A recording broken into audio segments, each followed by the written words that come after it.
Mark these dates down: February the 23rd, February the 28th, and March the 14th. We are in a quieter but very sensitive cosmic window right now.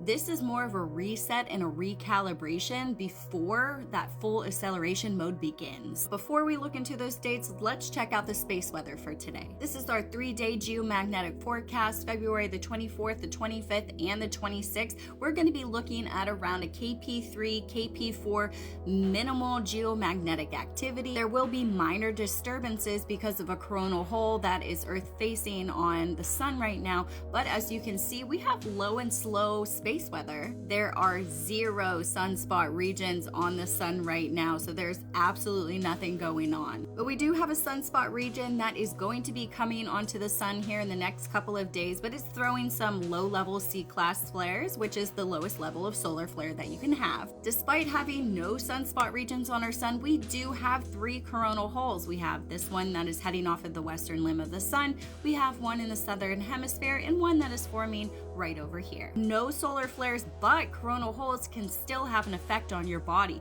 Fatigue, emotional waves, vivid dreams, nervous system sensitivity. These are subtle energies, they're not chaotic yet. Let's take note that there are still several filaments that are on the corona of our sun, which is the surface of the sun. There's plasma that is raised above that surface level, these little squiggly white lines. So we have some filaments right over in the top hemisphere of the sun. We also have some right towards the southern hemisphere, nothing straight towards the middle, but sometimes these filaments can lift off and produce CMEs and geomagnetic storms all by themselves. They also produce plasma tornadoes on the sun as well, but something to look out for because the sun is blank. And that also reflects here in our Schumann resonance. So there's nothing going on with geomagnetic activity or solar flares or anything like that. Like I said, we're in a reset and recalibration system right now. So we are going to be integrating for the rest of February and then into March. I would say March 20th is going to be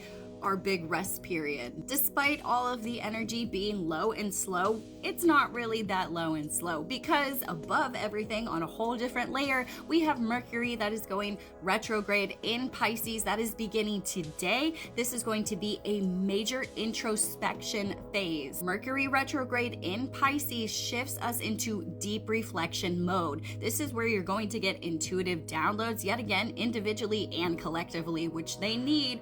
This is where the past is going to resurface and you're going to be given time to deal with what is going to be exposed in your personal world and what you are going to recalibrate with, what is going to send you into the path for the future of 2026, because the truth is revealing slowly, and this is what Mercury in retrograde in Pisces is really all about. So this is not a time to force any type of decisions. This is where you are reviewing. This is where you get to rest. This is where you get to observe. Pisces dissolves the illusion. So what is unclear now will become a lot clearer later. But that's not all, because we do have a planetary alignment window right now, late February into early March. This is where we're going to have multiple planets right in a row. They're visibly clustered along the ecliptic plane in the sky. They are not in a perfect straight line, okay? Each planet sits on a different angle in space. So it's not like the biggest planetary parade. They're all at different increments.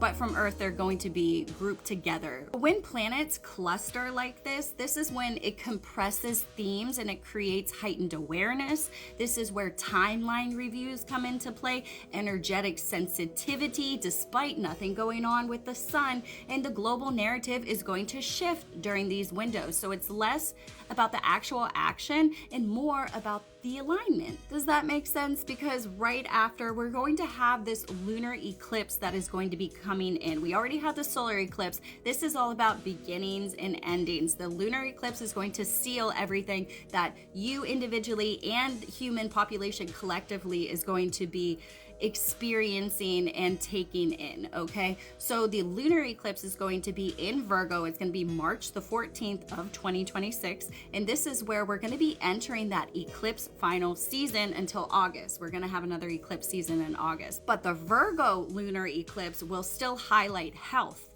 routines, work, and stability, changing the system, and what actually needs purification, because eclipse energy, it really builds weeks before this. So you're probably already feeling this if you're sensitive to energies. So many people already are reporting feeling the pressure from this lunar eclipse closing in and then reorganizing life. People feel the pressure to reorganize everything around them because you're not allowed in a system that holds no space for you to grow. Your soul is not aligning with things that it used to align with before. So is this a rest period?